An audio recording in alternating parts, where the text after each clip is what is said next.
10 Bremen Road attacker. On the 22nd of August 1988, social worker, Carol, was on her way to work at the local psychiatric hospital in Putnam, Connecticut. As she drove along Bremen Hollow Road, the driver of a black pickup truck in front of her started behaving erratically. He would abruptly brake after speeding up and cross the center line, almost scraping the sides of oncoming cars. Carol stayed behind the truck, at a safe distance, but no one could have predicted the horror that would follow. The driver of the pickup suddenly stopped in the middle of the road, pulled out a gun and walked towards Carol's vehicle that had come to a stop as well. The man halted 10 feet from Carol and then shot her in the face.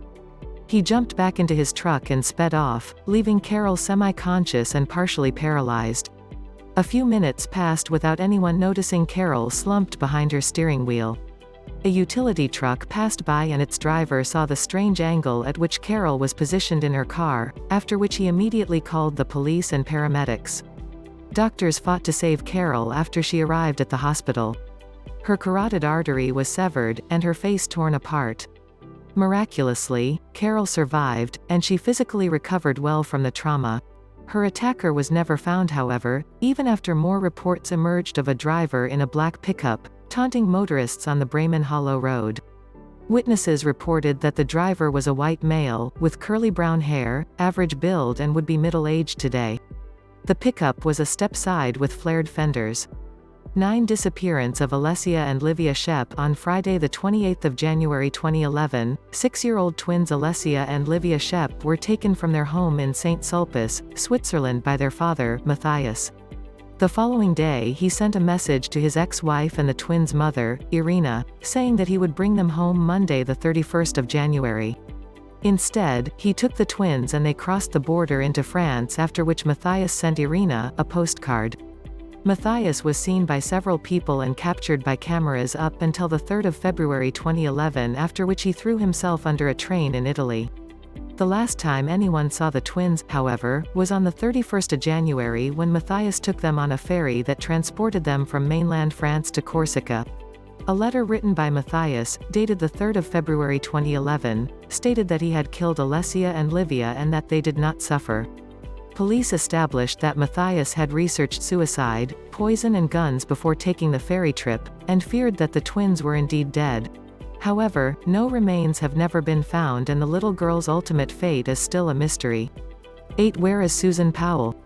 Everything that happened after a neighbor left Susan Powell's home on the afternoon of December 6, 2009, was strange and ultimately tragic. The whole Powell family was reported missing on December 7 by their relatives after Susan's mother-in-law and sister-in-law didn't find anyone when they arrived at the Powell home. Susan's husband, Joshua, arrived home in the late afternoon with their sons, Charles and Braden, in tow, claiming the 3 of them had been camping in Simpson Springs. On December 9, police found small traces of Susan's blood in the Powell family home, as well as a letter written by Susan in which she expressed that she was afraid for her life. Braden in the meantime had drawn a picture of a van with 3 people inside while at daycare, and told a teacher that his mommy was in the trunk. Charlie, on the other hand, told police that he and his brother went camping with both his mother and father, but that his mother didn't return with them. By December 10, police had searched for and failed to find the campsite Joshua spoke of. During the investigation, a secret will, and a very disturbing video made by Susan was discovered. It was also discovered that Joshua's father, Stephen, had been obsessed with Susan and took pictures of her without her knowing. Police were soon convinced that Joshua killed Susan and roped in his brother, Michael, to help him get rid of Susan's body. There wasn't enough evidence to charge them, however, and now police will never get the chance to. On February 5, 2012, Joshua Powell attacked his 2 sons with a hatchet and then set off a gas leak explosion, killing them all. A year later, Michael Powell jumped off a parking structure in Minneapolis and died on impact. The investigation in Susan Powell's disappearance has been closed without her body being found. Her family hasn't given up hope and continues to search, in the hope of gaining some small form of closure. 7 Virginia murders. In October 2009, 20-year-old Morgan Dana Harrington disappeared without a trace after being denied entry back into a Metallica concert in Charlottesville. She was seen alive for the last time, trying to hitch a lift back home. Her remains were found in a field 3 months later on January 26, 2010. She had been raped and brutally murdered.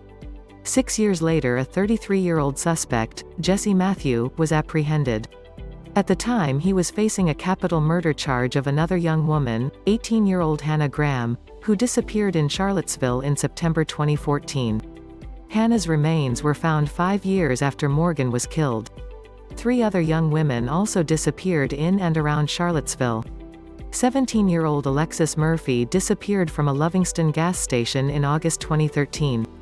Her remains were never found, but evidence recovered from a trailer led to the murder conviction of 48-year-old Randy Taylor. 19-year-old Samantha Ann Clark left her home in September 2010, taking only her keys with her, and was never seen again.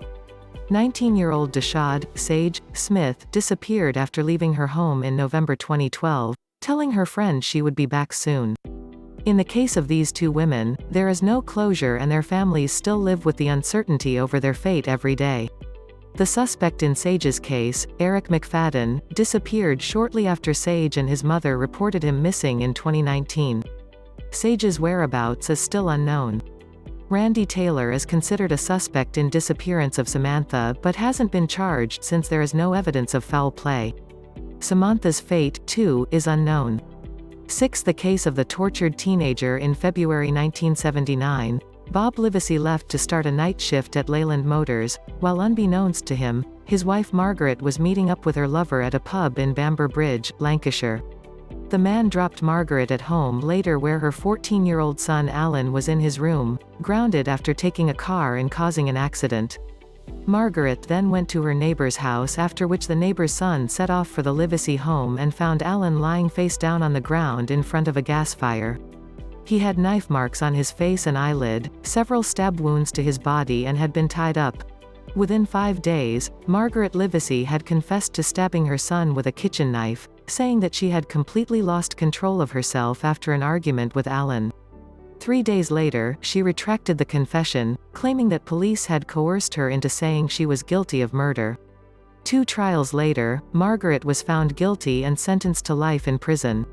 She was freed on parole in 1989 and maintained her innocence until she died of cancer in 2000. Supporters of Margaret insist that she couldn't possibly have had enough time to get home, kill Alan and visit the neighbors in the 30-minute window. Experts believe Alan had been murdered in. Some theories claim that a mystery figure had been spotted in the Livesey backyard the night of the murder, before Margaret had come home. Margaret's family stood with her, also protesting her innocence. Was Margaret truly innocent? Did a random stranger kill Alan Livesey? In 2016, a new inquiry was opened into the case, with detectives reviewing evidence after a long campaign by the Livesey family. The outcome is unknown.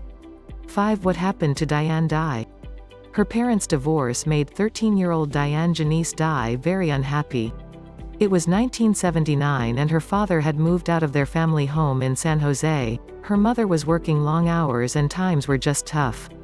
Diane had a best friend, Natja, who was like a brother to her, and he could see that the divorce was taking a toll on her. She started smoking marijuana and skipping school.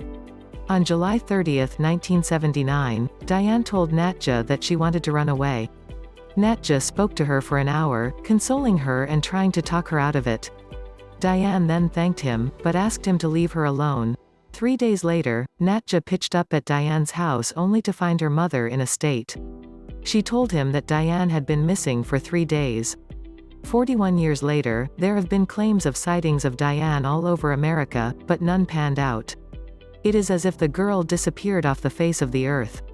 A friend alleged that she saw Diane at a mall in December 1981 and that Diane told her she wasn't planning on going back home. Authorities have questioned an inmate, Doug Young, on death row many times, but he has consistently denied having anything to do with Diane's disappearance, even though he was seen talking to her before she went missing. To date, there have been no new leads and Diane's disappearance remains a mystery. 4. Who shot Cherisse Lene Jacobson? On March 8, 1990, 16-year-old Cherisse Lene Jacobson attended an all-night prayer vigil at the Christian Life Center in Stockton, California. She was serious about her faith and wanted to graduate in June so that she could attend the Christian Life College. At one point she left the prayer vigil and returned at 12 a.m. At 1:30 a.m. she stepped out and headed for the church's parking lot to retrieve a bottle of lotion from a car. She walked back to the church building at 1:40 a.m.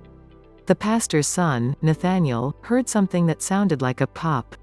He was standing near the front door at the time, and he saw Cherry's pause, look over her shoulder and then drop to the ground. He ran to her and saw that she had been shot in the head above her left ear.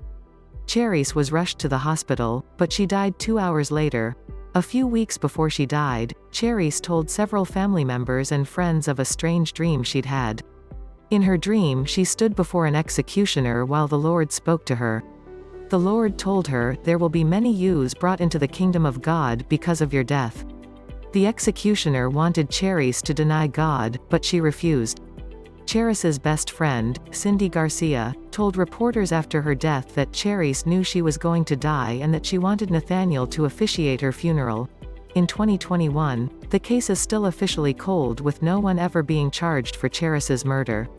3. The Beaumont children. On January 26, 1966, the Beaumont siblings, 9-year-old Jane, 7-year-old Arna, and 4-year-old Grant set off for a beach that was located just a few minutes from their home in Somerton Park, Adelaide. It was a hot day, and their mother Nancy didn't hesitate to give them permission to spend the day at the sea. The elated kids boarded a bus at around 10:10 that morning, Jane holding a copy of Little Women in her hand. They had a ball on the beach, and as an elderly woman watched them frolicking about, she saw a tall, blond man in blue swim trunks watch them too. Then he approached them. The woman saw the children leave with him. Other witnesses saw the children at a cake shop and apparently, they bought a meat pie along with other treats, paying for their goods with a £1 note. Yet more witnesses saw the man in the blue trunks helping the kids get dressed after they were done playing around in the sprinklers at Collie Reserve. That was the last confirmed time the Beaumont children were seen. They never returned home. Police followed every available lead from the start, but Nancy Beaumont passed away in 2019 at the age of 92 without ever knowing what happened to her 3 children. The authorities never gave up and dug up an Adelaide factory site as recently as 2018 in the hopes of finding answers. They didn't find any new clues. The man in the blue trunks was never identified. 2. The imposter 13-year-old Nicholas Barkley was a troubled teenager and was scheduled for a court hearing on 14 June 1994 that would have determined whether his future included a home for juvenile delinquents. When he disappeared on 13 June 1994, his family immediately assumed he had run away to avoid the court hearing. 3 years later, police from Spain contacted San Antonio authorities to let them know they had found Nicholas after he escaped from a military child sex trafficking ring. Nicholas's sister, Carrie, set off for Spain and positively identified him even though the person claiming to her brother had brown hair and eyes compared to Nicholas's blonde hair and blue eyes. Also, he had a strong French accent which could not be said of Nicholas Barkley. Nevertheless, the Barkley family accepted the young man and all his explanations for his physical differences. They even told the local police to close the case. Detective Charlie Parker wasn't convinced, and he eventually got the imposter to admit that his real name was Frederick Bourdain and that he was a fugitive on the run from Interpol. This was after Bourdain had invaded the Barkley family home for 5 months. Bourdain was sent to prison for 6 years. Nicholas Barkley was never found, and it remains unclear whether he is still alive. 1. The missing girls 13-year-old Joan Horn, 11-year-old Odette Boucher, 12-year-old Anne-Marie Wapanar, 12-year-old Yolanda Wessels, 12-year-old Fiona Harvey and 14-year-old Tracy Lee Scott Crossley were kidnapped by pedophile Gert van Rooyen and his lover, Joey Harhoff in South Africa between 1988 and 1990. Another victim, 16-year-old Joan Buisson, managed to escape Van Rooyen's Pretoria house and alerted the police. When Van Rooyen realized his time was up, he shot and killed Harhoff before turning the gun on himself. As the years passed, police did everything they possible could to try and locate the kidnapped girls. Their efforts involved the demolishing of Van Rooyen's home to search for clues, and the excavating of his garden and swimming pool. They investigated the possibility that the girls' bodies were buried near a cemetery in northwest Pretoria, and they excavated numerous sites around Blythedale Beach in Durban, KwaZulu-Natal after it was established that Van Rooyen had holidayed in the area shortly before his death.